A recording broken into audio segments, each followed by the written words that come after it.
This week on The Changelog, we're talking about big security breaches with Neil Daswani, renowned security expert, best-selling author, and co-director of Stanford University's Advanced Cybersecurity Program. His book, Big Breaches, Cybersecurity Lessons for Everyone, helped to guide this conversation. We cover the 6 common key causes, aka vectors, that lead to breaches, which of these causes are exploited most often, recent breaches, such as the Equifax breach in 2017, the Capital One breach in 2019, and the more recent Solarwinds breach in 2020. Big thanks to our partners Linode, Fastly, and LaunchDarkly. We love Linode. They keep it fast and simple. Check them out at linode.com/changelog. Our bandwidth is provided by Fastly. Learn more at fastly.com and get your feature flags powered by LaunchDarkly. Get a demo at launchdarkly.com.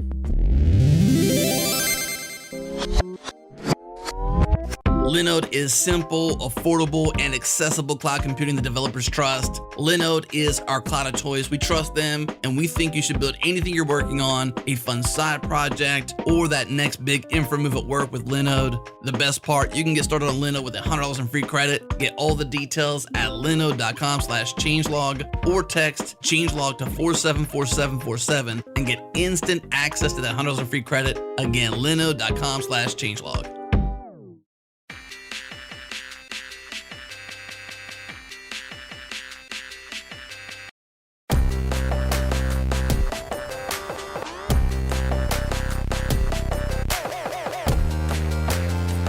So we are here and excited to talk about some big security breaches, cybersecurity breaches with Neil Daswani. Neil, thanks for coming on the Changelog. Thanks for having me. Thrilled to be here. Well, I thought I would steal a couple of facts from your book to set the stage here. A couple of things you say right in the beginning. You say, in a series of breaches, key background data of over 20 million U.S. government employees and a large fraction of U.S. consumer financial and social media records have been stolen, and in the past 15 years, more than 9,000 data breaches have occurred. This is something that's going on all the time, isn't it? Yeah, that's right. If we go back to 2015, for instance, the government's Office of Personnel Management was breached, and that's the breach in which the 20 million government employee identities were stolen. But that's just one of many, many breaches. And if you kind of go a little bit earlier in that paragraph, I talk about, America's been hacked, but the hacking of America has not been a singular event. It's through a series of breaches, like the Office of Personnel Management breach that targeted government identities, and like the Equifax breach, in which the consumer financial records of over 140 million Americans were stolen. If we look at some of the abuses and breaches at Facebook, a large volume of social media data about consumers has also been stolen. So you put all these things together, and it's really makes up a attempt at hacking the country overall. So let's rewind back to 2007. You were working at Google, and you co-wrote this book, Foundations of Security, which was focused on web app vulnerabilities. And back then you saw that security on the internet was bad and going to get worse, but then you say you wouldn't have been able to predict how bad it was going to get over the next 13, 14 years. And so you've cited a few things, but maybe just in plain words, just how bad is it? I mean, are we screwed or what? So back in 2007, back when I was an engineer at Google, the main concern that myself and my co-author at the time, Christoph Kern, had was that software vulnerabilities could be used to conduct cross-site scripting attacks, SQL injection attacks, and plague a whole bunch of online properties. At the time, MySpace had gotten taken down for a few hours because someone wrote a worm that spread through the social network so fast, affected millions of profiles, that they had to take the service down in order to deal with it. Another thing that was happening back at that time is worms like Code Red and Nimda and SQL Slammer, typically written by maybe one author, an amateur, caused a lot of disruption on the internet. Mm-hmm. And so, when I joined Google, Christoph was one of the folks, my co-author was one of the folks that influenced me to join the company. And after I joined the company, I had the absolute pleasure of meeting people like Vint Cerf. Vint was, one of the two co-inventors of TCP/IP, the set of protocols on which the internet runs. And, serendipitously, we identified that I was his academic grad student because he was on my PhD advisor's reading committee back when my PhD advisor was getting his PhD. And Vint was also concerned about how software vulnerabilities could be used to take down online properties and could be used to take down malware or result in malware propagation. And so he was kind enough to write the foreword for the book, and that was what we were concerned about at the time. And I think what we've seen now, fast forwarding to 2013 and afterwards, given the number of mega breaches that have taken place, it's pretty clear that software vulnerabilities and malware are only two of the root causes that have led to these breaches. If we look at other major causes of breaches, things like phishing, unencrypted data, inadvertent employee mistakes, third-party compromise and abuse have grown to be additional root causes that have resulted in even bigger breaches than the kinds of things we were worried about back in 2007 when I was an engineer at Google. Mm. So how do we get here? Was it just focusing on too little? Because like you said, there's 6 different causes or vectors, and maybe the focus of the InfoSec community and those in software are trying to solve or route around these particular 2 things, but actually it was a much bigger surface area that we weren't securing. I just wonder how, from 2007 to today, how we got to this point where there's been so many breaches, and not just minor breaches, but these mega ones. And they all seem to happen for different reasons. How do you think we got here? So the way that we got here was not it was a gradual sort of thing. When we look at things like phishing, for instance, phishing, was an issue prior to 2007. The word phishing was first coined on a news group on America, on a news group called AOL, America Online Hell or whatnot, Nice. in I believe the late 90s. And phishing was always a concern because of the fact that the initial protocols that the internet was built on, the email protocol, for instance, SMTP, the Simple Mail Transfer Protocol, would allow anybody on the ARPANET, the predecessor to the internet, to send an email. Anybody could send an email to anybody else claiming to be whoever they wanted to be, because all the organizations, the initial universities and military organizations on the ARPANET, trusted each other. But as the internet got commercialized, phishing started getting used more and more. It was initially used to try to lure people to fake banking sites, for instance, and try to get people to enter their username and password credentials for banking sites. But what we've seen is that phishing has also evolved. Many attacks that take place these days are spear phishing attacks, where the attacker wants to break into an organization. They figure out who's the administrative assistant to the CEO. They figure out how the email addresses are crafted, and they send in these spear phishing emails to them. So phishing was always an issue, but in terms of what you could do with phishing attacks, grew over time and has led to bigger and bigger breaches. Malware, we talked about. Software vulnerabilities, we talked about. Unencrypted data has become more of an issue. Back in 2003, when California was the first state to pass a data breach notification law, the law was structured such that if somebody's name and some sensitive identifier about themselves was inadvertently exposed or stolen, then that needs to be reported as a breach. And so there have been a whole bunch of breaches due to unencrypted data that have been getting reported since 2003, but most of them have been smaller in nature. I would say that if we look at another one of the root causes, third-party compromise and abuse, that really started becoming an issue in 2013. So when Target got breached back in 2013 and over 40 million credit card numbers were stolen, the attackers initially broke into a company by the name of Fazio Mechanical Services, which ran the heating and air conditioning for all of the Target retail stores, as well as a bunch of other retailers as well. But the attackers stole network credentials for Fazio Mechanical Services And then because the Target and Fazio network were tied together, it was one flat network, the attackers were able to pivot from Fazio's network into Target's network. If we look at just the following year, in 2014, the JP Morgan Chase breach occurred because they had a third party by the name of Simco Data Systems that ran a website that was used to manage their charitable marathon races. The attackers leveraged vulnerability at Simco Data Systems to then break into JP Morgan Chase. And JP Morgan Chase was spending $250 million annually on their security. They were a bank. And the attackers were able to get out with 70 million names and email addresses, JP Morgan Chase customers, and then could target those consumers with spear phishing attacks.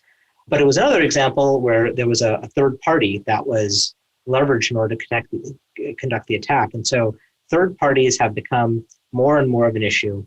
And then finally, there's all kinds of other inadvertent employee mistakes that can be made. If we look at cloud services these days, if you just have one misconfiguration of your Amazon S3 buckets and you misconfigure the bucket with important data in it, sensitive data in it, to be public instead of private, well, that counts as a breach. So, the root causes that I was concerned about, did indeed grow over time, and you can kind of see the progression over the years.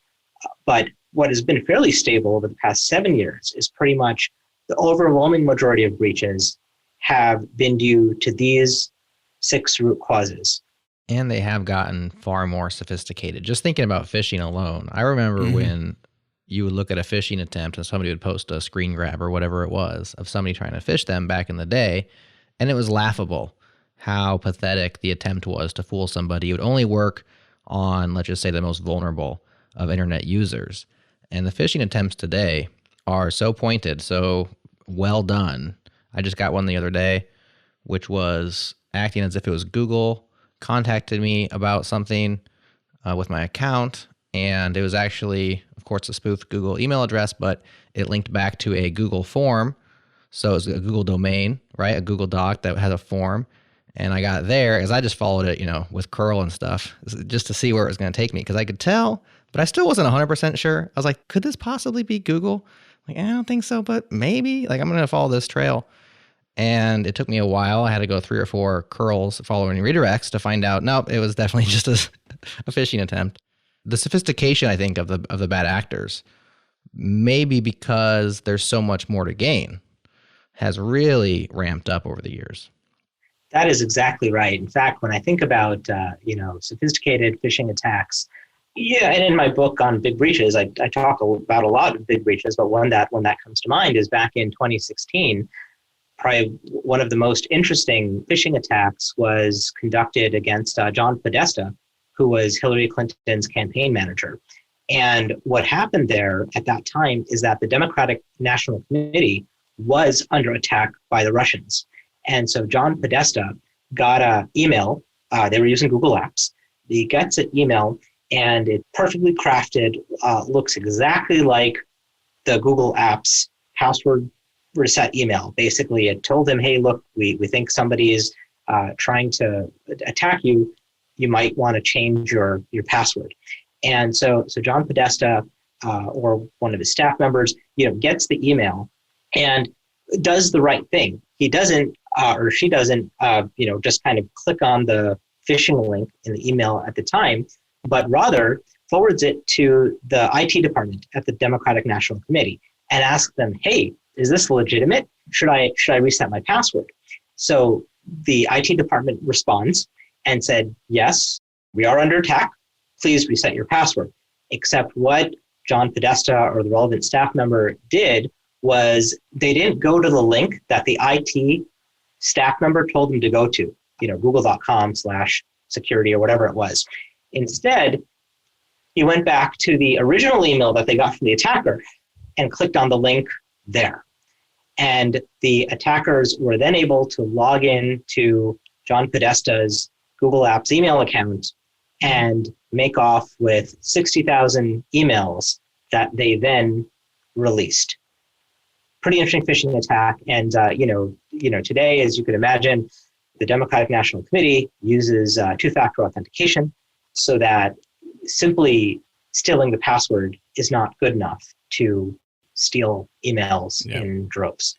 We actually linked out to something recently that says that's not how 2FA works. And they were reporting essentially that 2FA was a security measure when really it is a security measure, but not in the way they were saying it was. Basically, that 2FA is meant to prevent attackers from masquerading as you, not to prevent fake sites masquerading as real sites. It's sort of a backwards thing, but 2FA enables you to be you rather than somebody else being you because it requires multiple factors. I'm speaking to a security expert here, of course, but it disables the ability for someone else to be you if they have multiple factors that say, this is you, this is who you are, because these devices have consensus that they agree they're you. That's right. And there's actually many different flavors of two-factor authentication, some better than others. So when you log into a website with two-factor authentication, you have to present your username and your password, but you'll also have a, say, two-factor code sent to your mobile phone, and you have to enter the 4-digit, 6-digit, 8-digit code, whatever it is. Mm-hmm. But there's still many ways for the attackers to beat that. And so, for instance, if a online site is relying on SMS in order to send two-factor codes, one of the things that the attackers can do is what's called the SIM swapping attack, where what they'll do is they'll call up your cell phone provider, your wireless carrier, and they will pose to be you, and they'll use publicly searchable information about you, your name, your address, your phone number, how many pets you have, how many kids you have, whatever, right? Whatever they can gather from Facebook. And if they can figure out what is the verbal passcode that you use for your account with your wireless carrier, they can convince your wireless carrier to switch your phone number to use a SIM card and a phone that the attacker owns instead of your actual phone. And once the attacker does that, once they've SIM swapped and taken control of your wireless carrier account, then they can get all the two-factor codes that are sent to you when you try to log into your bank or whatever. So there are many ways of doing two-factor. One way is SMS, but it does have that vulnerability that makes you susceptible to SIM swapping. There are additional ways to do two-factor authentication where you use an app like Google Authenticator or Duo or whatnot, where you get a 6-digit code that's generated by an app on your phone. And, attackers will not be able to say, if they can steal your SMSs, they won't be able to get visibility into what is the code there, but it ends up being, more secure against that channel of attack. On the other hand, though, there's this concept of what is a completely non-phishable defense. To an extent, whenever you go to a website to log in, if you have to enter your username and your password and say a two-factor code, you could imagine that any attacker can start up an imposter site that will ask you for the same three things: the username, the password, and the two-factor code, irrespective of how that two-factor code got to you or was generated. So one of the challenges with these authenticator apps is that attackers can still set up imposter phishing sites. But there is an even better two-factor, which I could tell you about. Does that make sense? Oh, yeah. Yes. So the apps like Google Authenticator, Authy, etc., they are on a rotating key, right? Like that code rotates every n seconds. I'm not sure how, I've never implemented it as a developer. I'm not sure how the server side syncs up with that code. But setting that aside, if somebody were to phish you and get you to enter all three things, they would have n seconds to then go and sign into your actual email or whatever it is with that code before it expires. And I think that n is like 60 seconds. I'm not sure what it is, but yeah, absolutely. Please tell us the best way, because I'll just do that. Yeah, that's right. So, and by the way, 60 seconds is a lot of time for an attacker's site to, receive the two-factor code and then do an automated authentication into your account, right? And then transfer money out or whatever it is. So 60 seconds is a lot of time.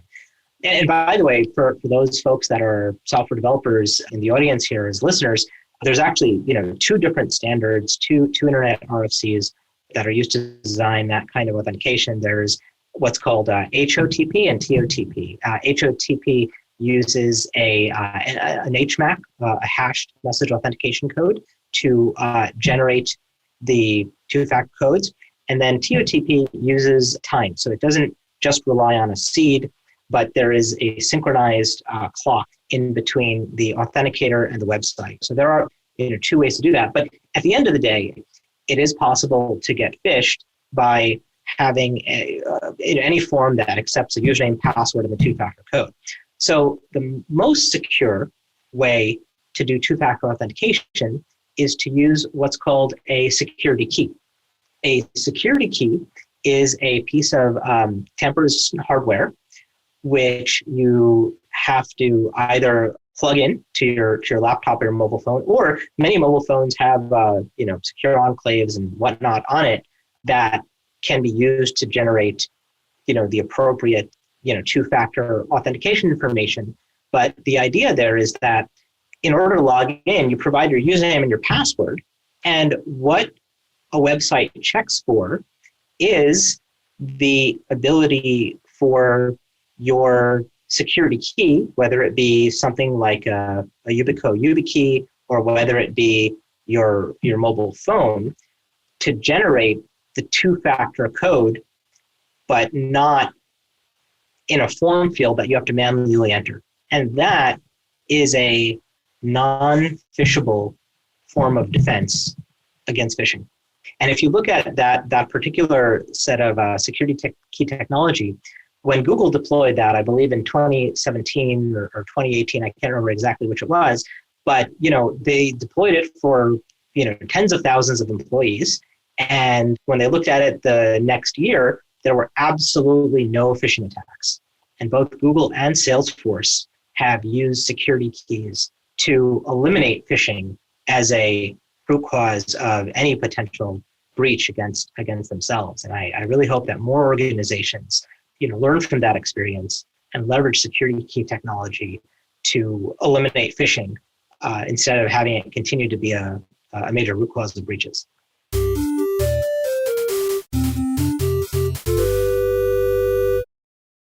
This episode is brought to you by our friends at Retool. Retool helps you build internal tools fast and easy. From startups to Fortune 500s, the world's best teams use Retool to power their internal apps. Assemble your app in just a few minutes by dragging and dropping from pre-built components. Connect to most databases or anything with a REST, GraphQL, or gRPC API. Retool empowers you to work with all your data sources seamlessly in one single app. Retool is highly hackable, so you're never limited by what's available out of the box. If you can write it in JavaScript and an API, you can build it in Retool. You can use their cloud service or host it on-prem for yourself. Learn more and try it free at retool.com/changelog. Again, retool.com/changelog.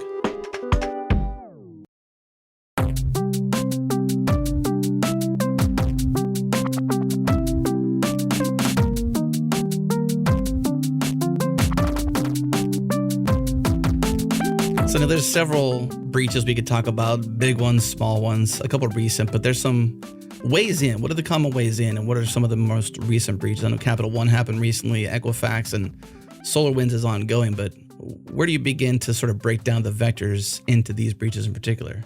Sure. So the 6 major technical root causes of attacks and breaches are phishing, malware, software vulnerabilities, unencrypted data, third-party compromise or abuse, and inadvertent employee mistakes. And if we talk about, for instance, the Solarwinds hack, and I'll mention that for those of you that have heard of the Solarwinds hack that occurred that was announced in December 2020, you may have heard that it's being compared to a digital Pearl Harbor, but I would say that there's some major differences about the Solarwinds hack from Pearl Harbor. So first of all, Pearl Harbor was a complete surprise when it happened. And if we look at the Solarwinds hack, the way that attackers broke into many government organizations was using Solarwinds and their software as a third party. If we look at third-party compromises, there have been third-party compromises going back to 2013 and 2014. Like I happened to mention The Target breach was initially caused by a third party. The JP Morgan Chase breach was initially caused by a third party. Facebook has had a number of hacks and breaches over time, in part due to third parties like Cambridge Analytica. So third-party compromise and abuse is nothing new. In addition, if we look at attacks against the government, if we go back to the Office of Personnel Management breach, in which 20 million government employees were stolen, the government getting targeted and hacked by foreign adversaries is also nothing new.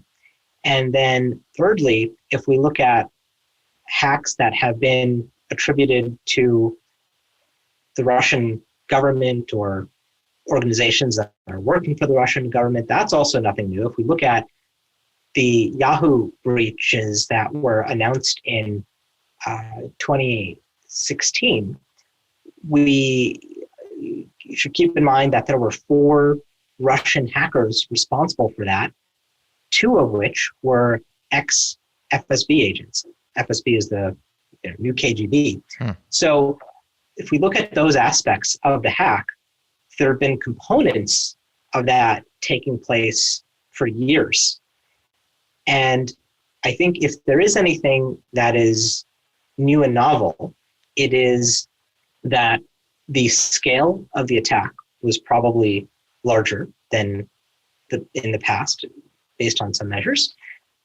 And I would also say that it was a case in which a third party was leveraged to hack multiple government organizations, whereas in the past, there's typically been one third party used to hack some major target, not multiple major targets. So I'd say that the SolarWinds hack is not a digital harbor, because it shouldn't have come as a complete surprise. I think the other aspect of the SolarWinds hack that's interesting is that beyond it having all the previous components, the SolarWinds hack, the carnage of it, right, or the after effects, comparing it to Pearl Harbor, when Pearl Harbor got attacked, all the carnage was immediately observable.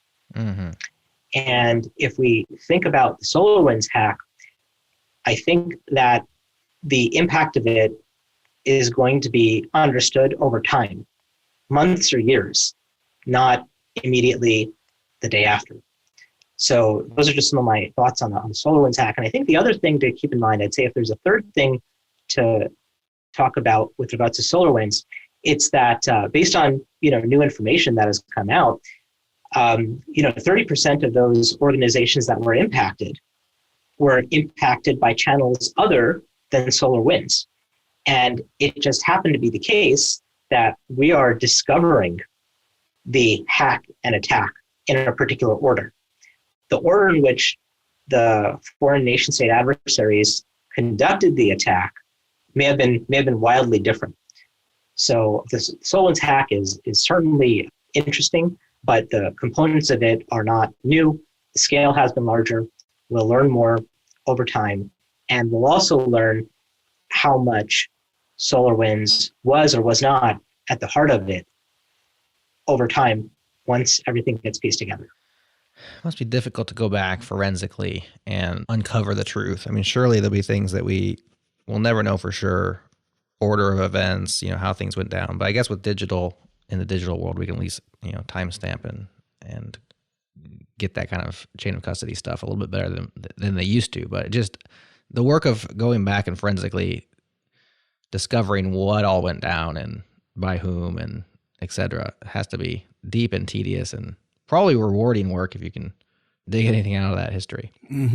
Yeah, the forensics involved in understanding how breaches have occurred and attributing them to particular attackers is indeed very interesting, painstaking work. And if I think back to a bunch of the breaches that we discussed in the Big Breaches book, there's certainly some attacks. For instance, the attack against Yahoo, the attacks against OPM, there wasn't enough forensic information to piece together how the attackers even got in. It's suspected that phishing and malware were two of the key vectors, two of the key root causes, but it's unclear. Now, there's other breaches. For instance, if we look at the Capital One breach, in which a single former Amazon employee was able to leverage a server-side request forgery vulnerability and a firewall misconfiguration. The investigation there was very speedy and happened because of the fact that Erratic, which is the code name, the handle of the attacker that got in, she left her resume in the same GitLab repository where she archived the 100 million credit applications that she stole out of the Amazon S3 buckets. And so obviously with her resume there, investigators were very easily able to follow up and make the attribution. I think whether it's cyber criminal or whether it's the foreign nation adversaries, the authorities are always looking for the breadcrumbs, and they're always looking for the mistake that the attacker makes, because nobody's perfect. And so any attacker, if you study them long enough, you study their trail long enough, you'll find something. But sometimes they just need a mistake. Yeah. That's a big mistake. The whole time we're having this conversation, I'm a gigantic fan of Mr. Robot and Elliot. And so that, I just think about how Elliot would act in terms of a hack or a rootkit or a malware attack or a 2FA spoof or all these different things that he did during the show. And I just think about it like that. Like, he's the kind of person in that show, at least, where he didn't make mistakes or not many mistakes. But that is the truth, though. You can follow somebody long enough and you see, because they got limited time, right? They got limited time to do a breach or to steal that code to 2FA spoof that person or whatever it might be, and they're going to slip up somehow, some way. I'm curious, though, about that resume, if it just wasn't good enough. Like, was it really her? Because forensically, as a hacker, you can fake mistakes, too. And you can frame somebody. I'm not saying she was framed. I'm just saying that just seems so obvious. Like, my resume's chilling in this GitLab repository. It just seems too pointed. I don't know. It seems like, like she couldn't have been that right dumb. So I'll chat about a couple of things. First, as we're having this discussion, I'm reminded of a story that someone once told me about an interview with an FBI agent. And the FBI agent says, to catch most criminals, we wait for them to make the mistake, and then we catch them. And then so the interview asks, well, so what about the criminal that doesn't make a mistake? And the FBI agent says, oh, well, we don't catch them. So that's one story that comes to mind. But going back to this particular Capital One breach and Erratic, I agree that if it was just the resume being in the GitLab repository, you could look at that as somebody might have tried to frame them. Of course, in this particular case, she was tweeting about the attack publicly on Twitter as she was doing the attack. And there was some concern also about just the mental stability of the attacker in this case. But it appears that she created enough evidence and even posted things on Twitter saying, it's the equivalent, I've strapped a bomb to my chest or something like this. What was her MO? Like, what was her motivation? Why was she doing it? I do not know. Okay. I think she was probably technically capable of doing it. She might have been mentally unstable. Yeah. Might have wanted attention. This seemed like a great way to get it. I don't know. I wouldn't want to speculate. Well, I thought a lot of people will write masterminds. In the fictions at least, they like to explain why they're doing what they're doing, right. Especially if the goal is attention. A lot of times, the monologue is famous. I wonder if she came out and gave her monologue. Yeah, because exactly. I didn't know this was single attacker who was also tweeting and leaving a paper trail on GitLab. So I was just wondering if maybe she published her motivations, but.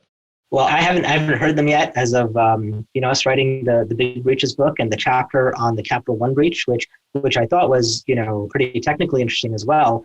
I don't believe the monologue appeared, but who knows? Maybe if it does show up, then we'll have to post something on the book's website pointing to it. Second edition. Mm-hmm.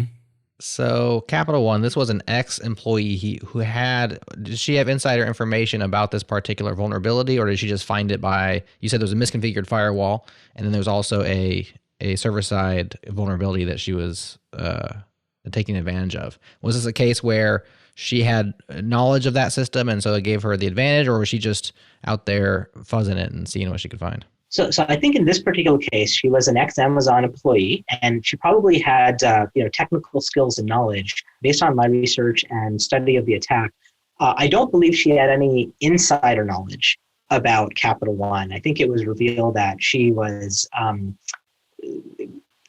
probing not only Capital One, but a bunch of other companies as well. Gotcha. And simply knew enough how cloud systems worked. And what she had identified is that Capital One had a Amazon EC2 instance, pretty much a virtual machine, that was running an application that had a server-side request forgery vulnerability. And basically what that means is that she was able to send requests to that EC2 instance, and the EC2 instance would query Amazon's metadata service and then relay the responses onto the attacker. So from a pure computer science perspective, the Amazon metadata service is required so that things that are running on Amazon and EC2 instances can even ask things like, well, what's my IP address? It's running on cloud, it shifts from machine to machine. You need to know things like your IP address. And the intention is that, well, only the EC2 instances should be able to query the metadata service, because they can also ask for things like security credentials. And what happened in this case is that because Erratic, she identified that the EC2 instance had this server-side request forgery vulnerability, she was able to ask questions like, hey, could you please give me the security credentials for a whole bunch of Amazon buckets that are part of Capital One's deployment? And the EC2 instance would query the metadata service. The metadata service would say, sure, I'm happy to give you the security credentials. It would give the security credentials to the EC2 instance, to Capital One's legitimate EC2 instance. But the problem is that it would relay the information back to the attacker, any random person on the internet. And once Erratic was able to get those security credentials, she pretty much cached those in her local Amazon, client command line. And once she had those credentials, any queries that she made to the Capital One Amazon S3 buckets, there was no way for S3 to tell the difference between the attacker versus a legitimate program that was trying to access the 100 million credit applications. So once she got the credentials, she asked the Amazon S3 service for Capital One for all that data, and it happily handed it back to her. And that's how that attack happened. Fascinating stuff. How about the Equifax breach? Because that was also credit records. I think that was more, like 150 million, something like that. I had the pleasure of being a part of that one. That was one of the millions who got their stuff leaked. So yeah, I'm happy to talk about the Equifax breach. The Equifax breach, if you have read about this particular breach in the media, what one associates and attributes to it is the Apache Struts vulnerability that was used to initially get into Equifax. So basically in March of the year that the breach occurred, there was a Apache Struts vulnerability. It was a high severity vulnerability, which allowed any attacker on the internet to request that the server run commands of the attacker's choice, and it would happily do that. Remote code execution vulnerability, and there was a patch available very, very quickly. But there's a lot of interesting technical details, and there was a lot more to the breach than just how they got in. So what had happened is, within a fairly short period of the vulnerability, the Apache Struts vulnerability being announced, it was quite observable that the vulnerable server at Equifax was getting queries from Chinese attributed IP addresses probing as to whether or not it's vulnerable. And the particular probes would do things like inject a HTTP header that had a command to run instead of, having typical header information. And it would, these probes would do things like change the current directory to a shared memory device, drop a file into shared memory so that it wouldn't touch disk, so it couldn't get picked up by antivirus scanners, and then change the permissions of that file in shared memory to be executable, and then run the thing. So those probes occurred.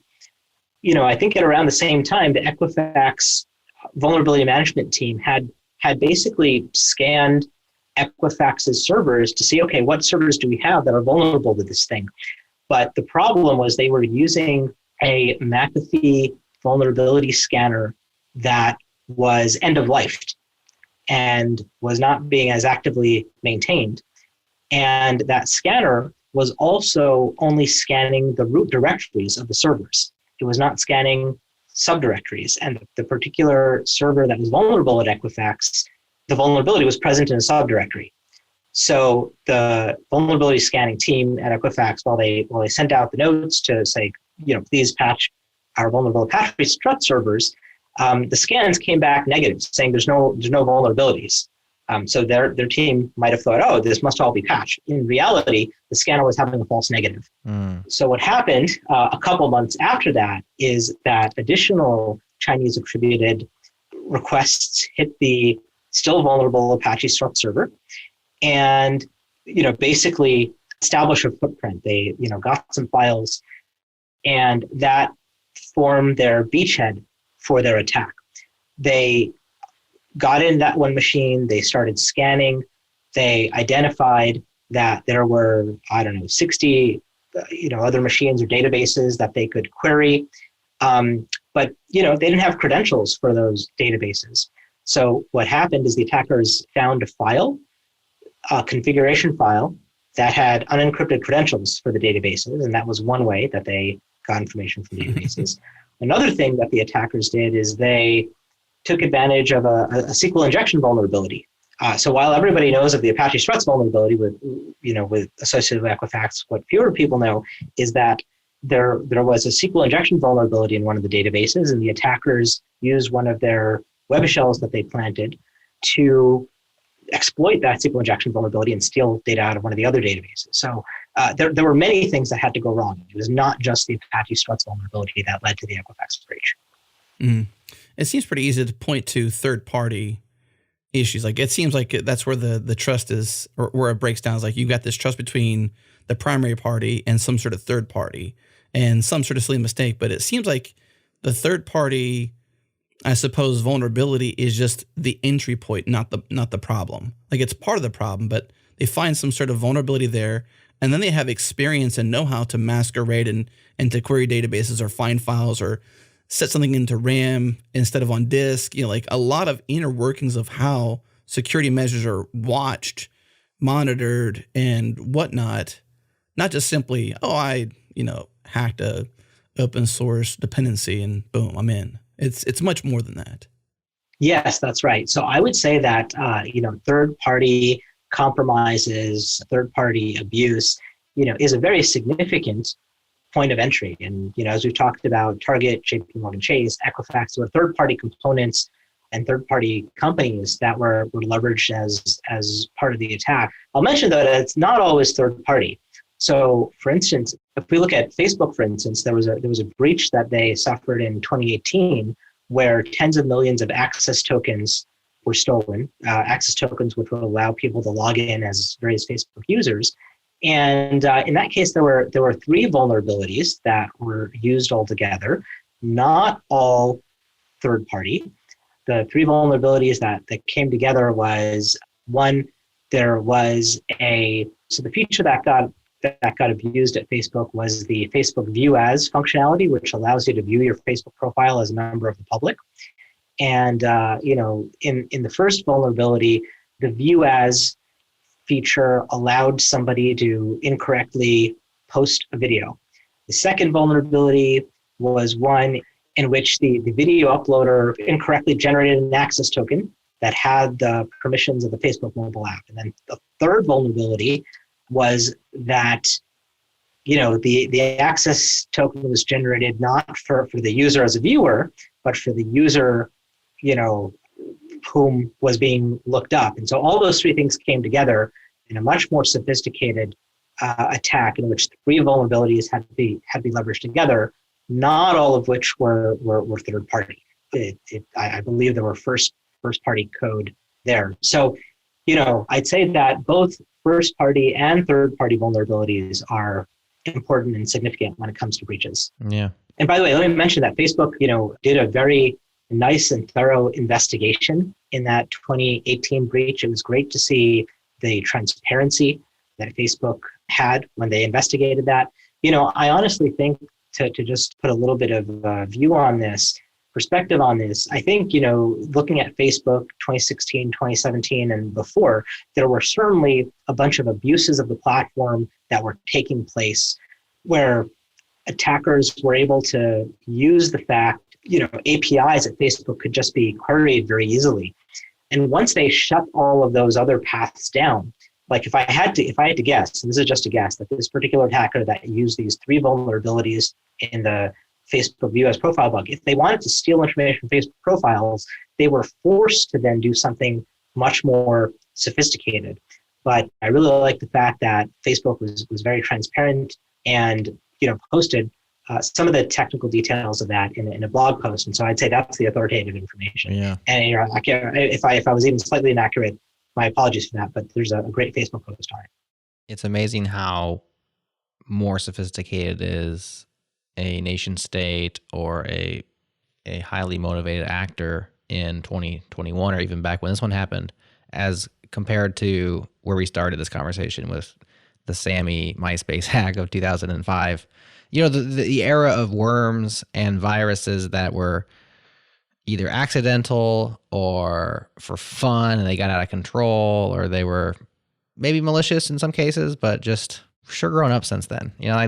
This three vulnerability combo to get into the Facebook thing, that's an amazingly impressive hack, isn't it? That is a much more sophisticated hack. And I think that, I was impressed with Facebook's speed at which they were able to diagnose and debug and troubleshoot and identify that particular, the root causes behind that.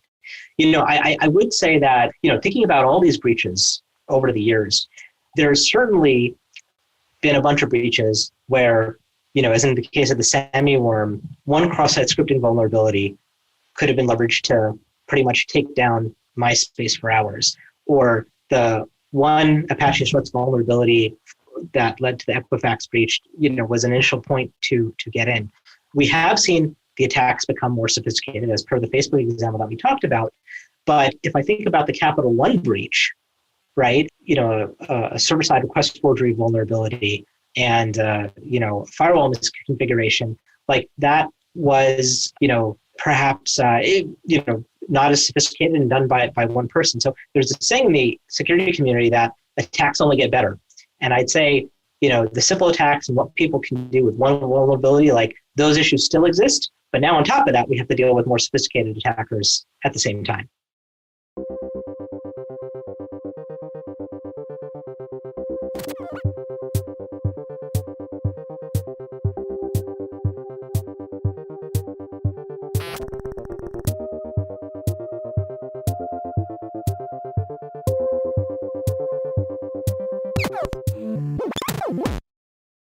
This episode of The Changelog is brought to you by Render. Render is a unified platform to build and run all your apps and websites with free SSL, a global CDN, private networks, and auto deploys from Git. They handle everything from simple static sites to complex applications with dozens of microservices. If you're a developer or a founder that's frustrated with AWS's complexity or Heroku's high costs, you owe it to yourself to use the $100 in free credits they're giving our listeners to give Render a try. Render is built for modern applications and offers everything you need out of the box. One-click scaling, zero downtime deploys, built-in SSL, private networking, managed databases, secrets and configuration management, persistent block storage, and infrastructure as code. Heroku customers running production and staging workloads typically see cost reductions of over 50% after switching to Render. Here's the best part. We work closely with the team at Render to ensure you have zero risk by giving you $100 in free credits, plus they're going to assign a world-class engineer to your account to offer guidance and answer any questions you have. When you're ready to transition your infrastructure, they'll be there to help you with that too.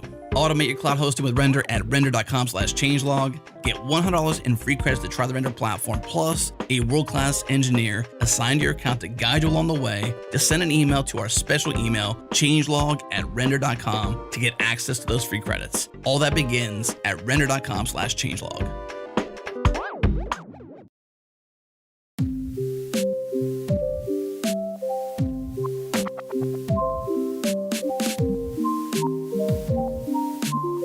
So, Neil, you have painted a bleak picture of Swiss cheese out there with all these holes and a world of just cyber criminals doing what they do and breaching all of our large and small organizations. Where do we go from here? What do we do about it? You have in this book a list of 7 habits of what you call highly effective security people or organizations. So it's not all just storytelling. You have some prescription here as well. How can we route around or solve the problems that we're seeing out there? Yes. Thank you for asking. So in writing the Big Breaches book, it's not all about how these breaches have happened. But if you look at it, half of the book focuses on the breaches. The other half of the book focuses on what do we do about it and how do we get to a better state of the world. And, I think that, as you mentioned, we have a chapter in the book. The second half of the book starts off with a chapter on what are the right habits. And so myself and my co-author, Rudy Albayati, we're both fans of Stephen Covey and his 7 habits for highly effective people, which you can use for personal development. And so what we thought we'd do is come out with what are the 7 habits of highly effective security for organizations. And so some of our habits are similar and build on what Stephen Covey talked about. First, for instance, our first habit is to be proactive, prepared, and paranoid. And Stephen Covey in his work also focuses on being proactive. And so, but we think that being prepared and being paranoid is, the right way to code. One of our other habits is to make sure that you build and design security in. Security is a property, it's a characteristic similar to quality. You can't exactly, build a product and then launch it and then try to make it a quality product afterwards. Quality is something that's got to be inherent and built in. And security is just a type of quality and needs to be built in from the beginning. We also believe that, in order to achieve security, one of our habits is that you've got to automate. I think if you try to rely on your users or developers or employees to try to get things right, and they have to manually take some right step every time, it's going to be very hard. So we believe in heavy automation. And so, relying heavy automation and finding vulnerabilities is very important, which I can talk about in just a second. Another habit that we believe in is to measure security, measure it both quantitatively and qualitatively. And then finally, we also have a habit around continuous improvement. In Stephen Covey's book, he talks about sharpening the saw, make sure that you're always getting better and always sharpening that blade. In our corresponding book chapter, we talk about the importance of embracing continuous improvement and make things 1% better every day. And over time, that'll compound like you wouldn't believe. So those are some of the habits. But I'd be also happy to talk a little bit about, in the second half of the book, we give advice for how to go about addressing the root cause of software vulnerabilities. Let's start with a couple of these habits and then we'll go from there. So measure security. Can you just, for instance, what does that look like for a software team? So for a software team, one thing that you can measure is how many vulnerabilities are you, say, finding in your code with a scanner, whether it be a static analysis scanner, whether it be a dynamic analysis scanner, whether it be based on penetration testing that you do, whether it be based on bug bounty programs where you have external researchers trying to find vulnerabilities, I think that one thing that you can look at is what are the number of vulnerabilities that you're finding, say, using the automated means. And the way to look at that is that's the tip of the iceberg. The scanners that we have are better than they've ever been before, but they're still not as sophisticated as, say, a cryptography expert reviewing the guts of your authentication code. And if the scanners are finding vulnerabilities in your code, it means that you probably got a lot under the tip of the iceberg to worry about. It's also like another example is that, if you think about the scanner as a flashlight, you shine a flashlight in a room, you see a cockroach, chances are there's a lot more cockroaches than just what you see with the flashlight. And so it's important, of course, to get to a point where, where scanners are not identifying vulnerabilities in your code. But once that's done, chances are there's still more security bugs in your code, and you've got to then start, using white box pen testers and or bug bounty programs and other things where you have sophisticated humans looking at the code to find the additional vulnerabilities. So one thing about security is that you're never finished with it just because you're never finished with the software, right? I mean, any successful software company has more software coming down the pipeline every single day. Let's say we get past the shine the light in the room phase and you don't, or you keep shining the light on a routine basis and there's no cockroaches there. And you're at a phase where you're saying, well, we need a sophisticated third-party auditors, pen testers that we're going to hire. What are best practices around that? These can be expensive things. The software is changing, right? They could finish their audit and then you introduce a vulnerability the next day that you don't know about. Is there like best practices around measurement? Like, well, you should have a third-party audit once a year or 6 months, or you should have a part of your team that's like the security team that goes around the rest of the organization and tests things. What are people doing out there that is working well? So I think that security audits are good activities. Do them once or twice a year. They'll test for basic hygiene. That said, if you really want to have a handle on things, I think taking a continuous approach is indeed the way to go. Because like you said, you could have an audit, you could do a pen test, and then a new vulnerability can get introduced the next day. And so there's a set of new tools that are available on the market where they don't take the approach of, say, doing security tests after specific parts in the development pipeline. Rather, we're in a world where we want to have agile development, we want to be continuously releasing, we want to be continuously pushing code. And so, the point-in-time test model of security is becoming an old model.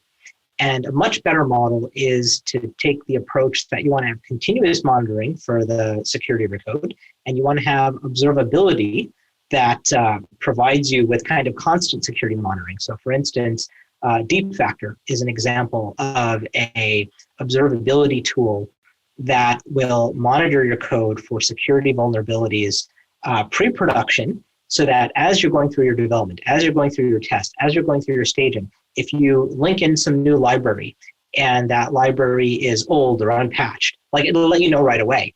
You don't have to wait to the point that you go get your software pen tested to find that out. You can identify that much earlier. And by the way, the cost to fix it is much, much less when you identify it earlier and right away, rather than waiting for a penetration test. Mm-hmm. There's a divide between InfoSec people and developer people. And I think that's part of the problem. And I understand like there's only so many things that you could focus on as a human. And so there are people who are generally considered InfoSec. These are your penetration testers, your security researchers, your audit firms, cryptography people. They're kind of like in this group. And then there's like developer people who are focusing on like JavaScript and Node.js, or they're writing Go code. They're talking about new features and APIs and stuff like that. And there are those who float kind of back and forth. But when you talk about security first, building it right in, starting with it similar way you start with software quality, right? Or application quality. A lot of times the people who are doing that coding just don't have that expertise. right? Like they don't understand what is a best practice around how to do SQL queries in a way that's not injectable or whatever it happens to be, whatever that particular attack surface is. How do we bridge that gap? How do we get like these people to be the same people, or at least sitting next to each other, digitally speaking, maybe? Because I do see kind of separate communities, and sometimes they even look at each other in ways like with the side eye, which is kind of strange. But like there are those who float in between. I feel like I've kind of done a little bit of that, sit in the middle. But I feel like if we can get the software developers more equipped with the security knowledge, either at the outset or ongoing, and maybe get the InfoSec people more equipped with the ability to write some software. Not saying y'all can't write software, but so we could have one big group. Is that something you think would be advantageous to the software community? Yeah, so I think you asked a great question, and you started providing an answer in the right direction. Okay. Right. So I think the old traditional view is you have the development team and you have the information security team, and they're separate teams. Right. And in that kind of old model, like the information security team can be perceived of as like the Department of No, which is not what you want, right? Right. I think a more modern view, a better view, is that the information security team exists to serve enablement of the business. And the philosophical approach should be yes and how. Yes, we want to launch. How do we do that in a way that mitigates risk, right? So I think that the mentality should be yes and how. And within an information security team, you may have an application security team or a product security team. And I think that team should be staffed with people who used to be engineers and developers solely. I mean, I myself, I'm a software engineer. My background, my first job at Bell Communications Research years ago was as a software engineer. And, in the Foundations of Security book that I co-authored together with Christoph Kern years ago, the focus was, I'm somebody who's developed software for a living, but now I just want to make it secure. And I think that's the right kind of team that you need. And the goal of that team, I believe, should be the goal of the application security team should be to enable the developers to be able to write code securely and give them the tools and frameworks that they need to write code securely such that they can monitor it, but don't necessarily need to be a approval gate. Right. And so if the application security team can say, bring observability tools like Deep Factor and, get folks to use those tools, then developers can monitor the security of their own software themselves. And perhaps all that stuff can be aggregated together so that, a CISO can look at the full picture and try to understand, okay, what is the security posture of our code base? How likely vulnerable is it or not? What kind of additional tools should we invest in to further help the developers? Another model that I've seen work well is where if you have a large engineering organization and a relatively small application security team, what you can do is encourage one of the developers in each of the development teams to kind of be the local security czar, where they go through some training, maybe they know more about some of these tools, they may be able to identify and exploit SQL injection across excluding vulnerabilities of their own. And they kind of serve as the local security DNA in that dev team, but just coordinate with the more central application security team. So I think that if we can set up models like that, it's a much more progressive, collaborative way in which to go about achieving secure or more secure software than would exist otherwise with a more traditional model. Yeah, I like that. And I know, that's inside specific organizations, which is really where we mostly operate. I've seen also where we operate kind of in the online spaces out there in the communities. There's been efforts to bridge these gaps. I appreciate people who are trying to do that work. We know that there was a similar dev and ops gap, where the the developers write the software and the operations people put it into production.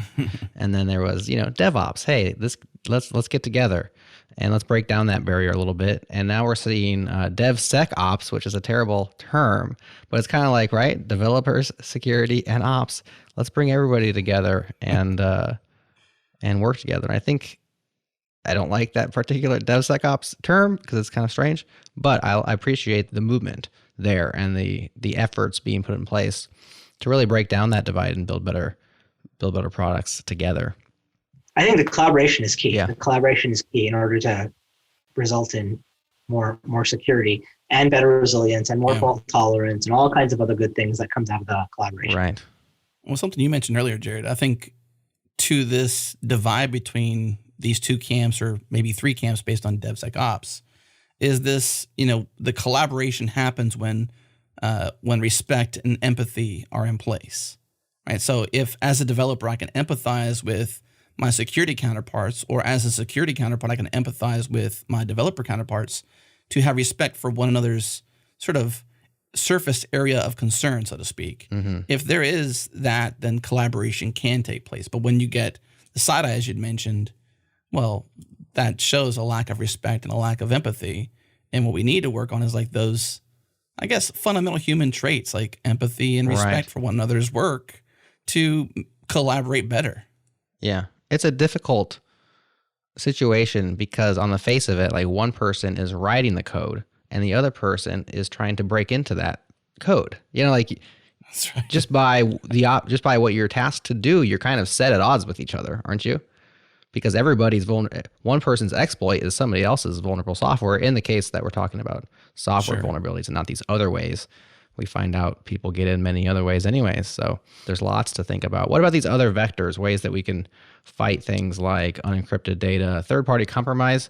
That one seems so difficult and something that is happening more and more now that we have all these mergers happening. I just can't imagine, bringing in a third party through a merger or something. And now you have these two disparate companies and code bases and infrastructures, and now they're acting as one. I could just see how there's so many problems with that. Even when the third party becomes, a subsidiary to the first party, these things are happening all the time in startup companies and enterprises all around the world. What are some ways that you can combat or guard against third party compromise? Well, I'd be happy to comment on that. And before I do, I just wanted to comment, we talked about things like respect and empathy being important in between teams. Mm-hmm. I just wanted to chime in with one additional characteristic. I think the characteristic of accountability is important. I think that if the application security team and the security people are accountable when there's a software vulnerability or a compromise, I think that's the wrong model. I think that developers should be held accountable for the security of the code, just like they're held accountable for the quality of their code.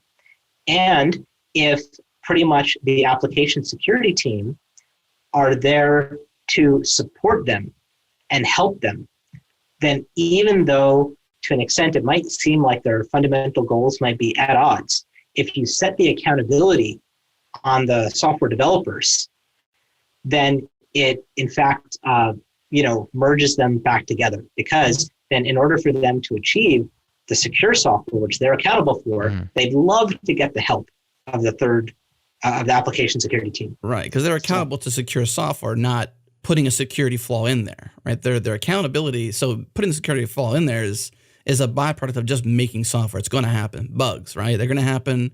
A flaw is going to happen. Something's going to happen. But the accountability isn't on being a human being who can write code and not create a security flaw. It's the accountability to a secure application that requires a team, not just an individual without flaws or problems. It's an individual that has counterparts that can help them through that and create secure software.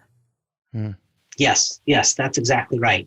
And I think though if you look at very large organizations like banks, for instance, where they're regulated by all kinds of regulators, right? I think there is another aspect of this where the security team usually becomes the one that has to report information into what eventually gets to the regulators. And so there has to be some monitoring, there has to be some validation, because, you know, at the end of the day, everyone's butts are on the line. But I do think that where you set that accountability and how the monitoring and validation is viewed and perceived is important. It's not that the security team wants to do that because they want to be a pain in the neck. They want to keep the company out of regulatory trouble. So I think there's a lot of, you know, interesting aspects here. Yeah. To go on to the second part of the question, with regards to some of the other root causes, you know, we chatted about, you know, various kinds of third parties, and we chatted about malware. Let me just give one example that comes to mind. So in the book, we have a chapter on the Marriott breach, in which 383 million customer records were stolen. There were 5 million passport numbers that were stolen. The reason that occurred was because Marriott acquired Starwood. Right. And the combination of the two basically was going to make the world's largest hotel chain. And it turned out that Starwood had been compromised by a piece of malware a year before the acquisition talks even started. And the malware footprint and breach had not been identified, not before the acquisition, not during the acquisition, but pretty much after the acquisition. So you've got to keep in mind that any third-party company that you're thinking about acquiring is going to become a first party. And if they're breached, well, you're breached too.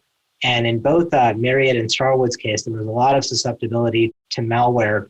But, you know, I mentioned that because it's an example where there's many kinds of third parties. Third parties are not always just suppliers. Mm-hmm. Third parties can be entire companies. And, you know, with regards to advice to deal with that, one of the things that I talk about in the book chapter, in which I give guidance to technology and security executives, it is that when you're thinking about acquiring a company, you know, sometimes one might do a penetration test of the company that you're acquiring. And, you know, that might get done and it might tell you about, well, what's the potential susceptibility that organization might get exploited and breached. But the other thing that I think is really important, and I've, you know, done this for some of the acquisitions that I've been involved in, where if there's enough, you know, if there's enough things that you're worried about, what you can do is don't do a penetration test. Do some active, proactive threat hunting, where you don't just look for, you know, potential vulnerabilities. You look for indicators that the company has actually already been breached or compromised or penetrated in some way. You're looking for different kinds of evidence. You're looking for, are there encrypted WAR files somewhere in the environment that might already have been aggregated by attackers and have all the stolen data in it? Are there binaries that have hashes that might be indicators of attack or indicators of compromise, even if the company is not aware of a breach, or even if their penetration test findings look good? You've got to do that, you know, threat hunting as well. Perhaps if Marriott had done such an exercise on Starwood before the acquisition, they might have identified rather that there was already a breach that took place, and that would have impacted the acquisition discussions. Maybe a good place to close would be this word you mentioned, accountability. And you mentioned it from a teammate aspect. But I would imagine that there's some accountability in terms of due diligence to, say, in this case, Marriott and Starwood. Marriott being accountable to do necessary due diligence to confirm Starwood's potential threat vector, et cetera, whether they've actually already been compromised. But accountability to companies that sort of just do business and sort of like don't pay attention to or don't do enough on the security aspect. And Jared's personal information or my personal information, your personal information, Neil, is taken. So what's the accountability level? I know we're sort of speaking just at security, but like, what's the accountability to these companies to do security right and respect their customers and their information? Like, is there jail time involved here? Is there any, are you familiar with the law system, the legal system around security in companies and vulnerabilities and exploits and stuff like this? What can you speak to in terms of accountability there? So first of all, I'd be happy to speak to it. I'll, of course, caveat what I'm say here that I'm not a lawyer. As a former CEO, opinion only, yeah. as a former CISO, I've worked together with a lot of attorneys and general counsels at both companies at which I have been a CISO. And let me mention that I think that there have been strides in accountability over the years. So if we go back to the Target breach in 2013, after the Target breach, it was not just the CISO that was fired, it was the CEO. And that was the first breach where that had occurred. So the accountability now goes up to the top, and in one of the book chapters, I encourage folks to have their CISO, their chief security officer, report to the CEO, because at the end of the day, if something goes wrong, that CEO is going to be held accountable. It's not the days where a CEO can say, "Oh, we had a breach. It's the CISO should get fired." Well, that's not necessarily the case. The CEO can get fired too, if the breach is big and bad enough. And in fact, if we look at other breaches, if we look at the Equifax breach, there was a change in CEO and CISO there as well. So the accountability has gone all the way to the top. I think that board members need to be asking their CEOs the right questions. The CEOs need to be also asking the right questions if they don't have a CISO but have a CTO. Well, there better be somebody that should be accountable for ensuring the security of the products, as well as the IT organization. Security is not just an IT problem. I think that it could be the case that if some companies have a CISO that's still reporting to the CIO, well, the important thing to realize there is that security is not just an IT problem. It's much broader than that. So there has been an increase in accountability. CEOs have gotten fired because of breaches, and that accountability has gone all the way up to the top. By the way, I don't know that the accountability has, gone all the way to the bottom. And I'm actually, not quite sure that's the right way to go. I mean, I think that, for instance, in the Equifax breach, the CEO tried to pin it on on somebody who was supposed to patch that Apache Struts server. But I think that's heading in the wrong direction, because if you're any reasonable sized organization, you've got thousands, tens of thousands, hundreds of thousands of servers. When you go to patch all your servers, inevitably, some are going to be down, some are going to be crashed, whatever. Everything's not going to get patched right the first time. Anyhow, by the way, you should have automated patching for that number of machines. I think relying on humans to do patching is likely to fail. So you've got to also then understand that when you're operating at any level of scale, you need to have automated technical verification that the patch got successfully deployed, and the verification should take place, for instance, before any ticket about the vulnerability should get closed. So I think that, in terms of unit accountability, I would put the onus on the CIOs and the CISOs to say, look, you guys need to have a scalable, systematic, automated approach to things like patching with technical verification, because I think that the days where we should expect humans to get every single detail right is the wrong direction to go. Definitely a troubling scenario, given the breaches that have happened, the data breaches and whatnot.